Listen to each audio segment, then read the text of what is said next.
Friends, இன்றைக்கி வந்து நம்ம என்ன பார்க்க போகிறோம்னு பார்த்தீங்கன்னா, மகாபலிபுரத்தில் இருக்க ரொம்ப நீங்கள் ஃபஸ்ட்டு பார்க்க வேண்டிய இடம். அதே மாதிரி நீங்கள் மகாபலி போகிற பிளானில் இருந்தீங்கன்னா கண்டிப்பாக இந்த இடம்லாம் பாருங்கள். அதை பற்றின எக்ஸ்ப்ளனேஷன் எனக்கு அவ்வளோவா தெரியல.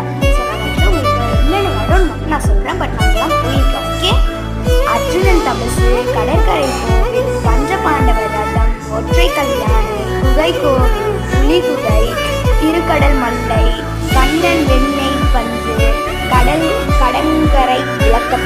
இந்த கண்ணன் வெண்ணெய் பஞ்சு மட்டும் எனக்கு தெரியும். அது பட்டர்ஃப்ளை பாய்னு சொல்லுவாங்க. அது பார்த்தீங்கன்னா ரொம்ப கீழேயே உள்ளாமல் பார்த்தீங்கன்னா ரொம்ப நாளாக பார்த்தீங்கன்னா அப்படியே இருக்குது அப்படின்னு பார்த்தீங்கன்னா சொல்கிறாங்க.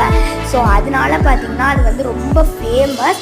அதே மாதிரி அந்த புலி குகையெல்லாம் சூப்பராக இருக்கும். அர்ஜுனன் தபசு, புலி குகையெல்லாம் கண்டிப்பாக எக்ஸ்ப்ளோர் பண்ணுங்கள். அதே மாதிரி இந்த வீடியோ உங்களுக்கு பிடிச்சிருந்தா லைக் பண்ணி, ஷேர் பண்ணி, கமெண்ட் பண்ணி, மறக்காமல் நம்ம சேனலை சப்ஸ்கிரைப் பண்ணி வச்சுக்கோங்க. பா.